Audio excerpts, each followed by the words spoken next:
Hey everybody, Unstable Gamer here, and welcome back to Marvel Future Revolution. In this video, we're going to talk about how best to prepare, or really hoard, for the future. I'm talking about Eternals. I'm talking about Magik. We've talked about Magik before, but we have new information that's going to help us with Magik. We're going to go ahead and talk about that. But first, before we do, if you're just now finding this channel and you want to stay up to date with everything Marvel Future Revolution, consider hitting that subscribe button so you don't miss out.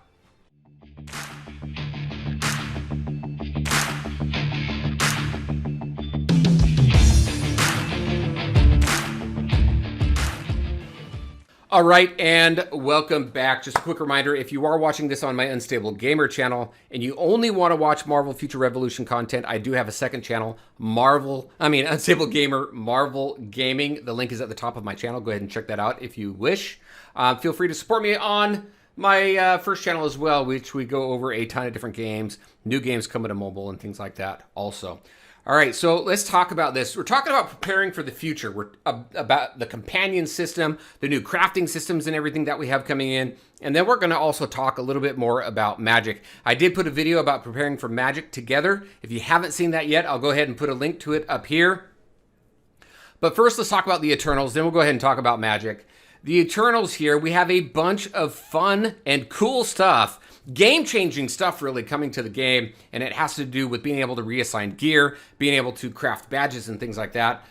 First and foremost, we have the companion system. So the Eternals are coming to the game. We know that. If you haven't seen that breakdown there, I'll go ahead and put a link to that up here as well if you want to go ahead and see what we know about the update that's coming out on November 3rd. But the Eternals are coming to the game. They're not playable characters. They are companions. We don't know what that system really looks like. We do know that you can equip 4 somehow. We don't know what skills and everything, but they do benefit your hero in some way. So we'll find more out about that. Danny Koo, he does have a live stream on November 1st. So really looking forward to that. What we know about the companions is, like I said, they can be equipped. You can have 4 at a time. They do benefit your hero in some way. And we also know a little bit about how you can obtain them through the event that's coming up. So we have an Eternals Epic Invasion that's coming up. So you're definitely going to want to make sure you participate in that so you can get your companions through there. We also know that we can get them through Alliance ranking. So that'll be pretty interesting. I'm sure we'll learn a little bit more about that and what that looks like.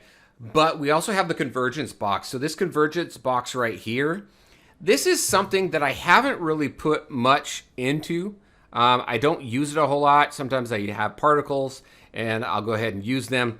But I am starting to save them. So in order to prepare for the Eternals, make sure that you're saving your particles here. Save them until the Eternals come out so that you can use them. Right now I only have 1 right now, and I can hit extract. I can go over here and I can go ahead and I can extract these so I can get particles. So save all your badge farming and everything so that you can go ahead and extract what you feel you don't need.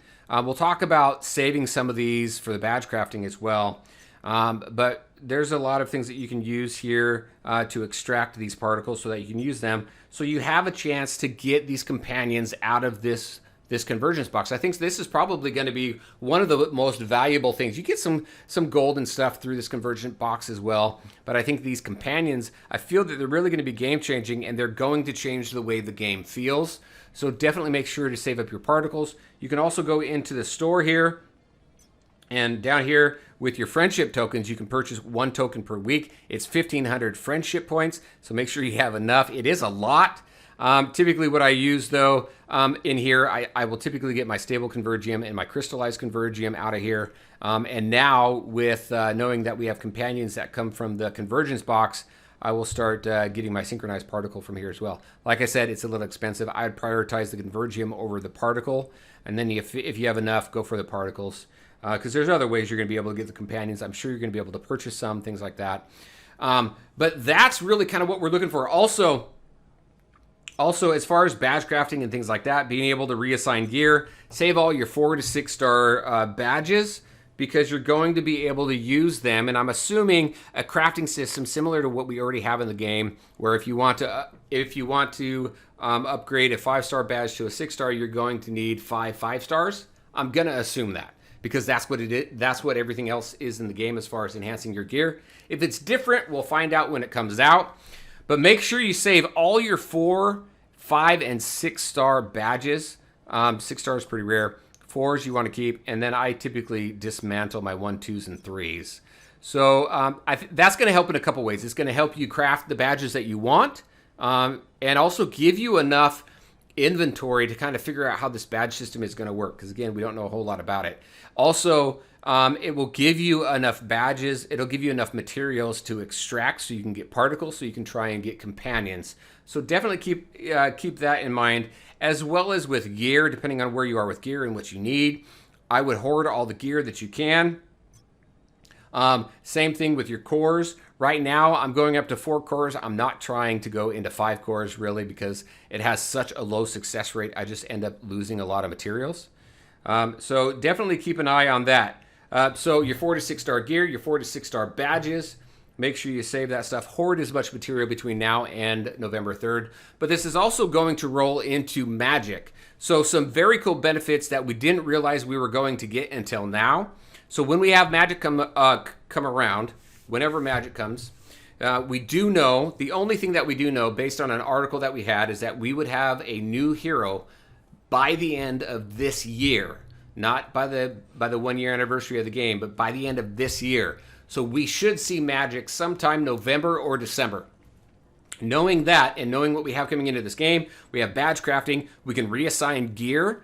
So I'm hoarding a lot of my gear, saving a lot of my 4 stars, so that I can reassign some of that gear over to Magik. We don't know how that system works, but make sure that you save your gear so that you can do that. Because what you want to do, once you get Magik, you definitely want to make sure that you have as much resources as you can as possible. Get as much gear over there, badges over there, cores over there that you can for her, so you can start off strong and breeze through all the story content and get her up to max level, so that you can go ahead and take advantage of end game content with the new hero that comes into the game.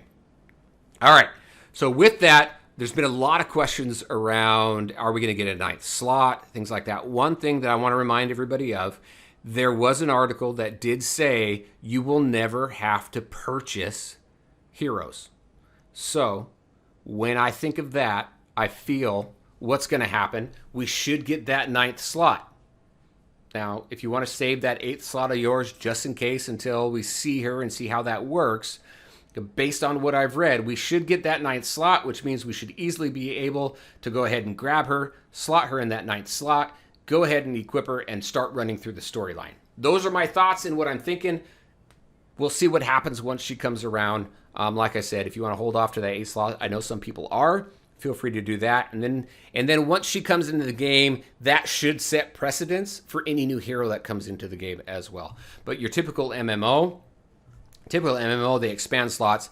Now, if you think about WoW, WoW expanded your slots to a certain number of slots that you can put your characters in, and then eventually stopped, and then you'd have to go to a different server if you wanted to go ahead and have every Alliance member or Horde member to play around with. So don't know what that's going to look like. I don't know if they're going to max us on the amount of slots that we have for heroes, and if we might have to go to different servers. I don't know. Now I'm kind of going on a tangent.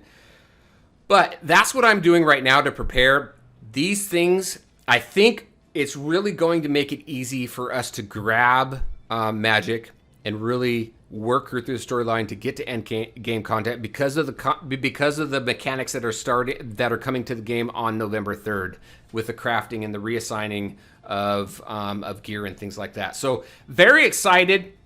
I wanted to make sure to get this out to everybody. Some things that some people may be thinking of or maybe not. Wanted to share kind of my thoughts and what I'm doing to prepare for future content between now and the end of the year that we know that is coming to this game, so we can have as much fun as possible with it. All right, everybody, that is what I had for you. Definitely interested in your thoughts. How are you preparing for the Eternals? How are you preparing for Magik? How are you preparing for all the cool stuff that's coming to the game? Because we have Alliance War, Alliance Omega War coming as well. So much stuff coming to the game. All right, everybody, that's what I have for you. As always, I want to thank you all for taking the time to watch the video. If you liked it, make sure to hit that like button and share your thoughts and questions in the comments section below. Take care, everybody, and we'll talk to you next time.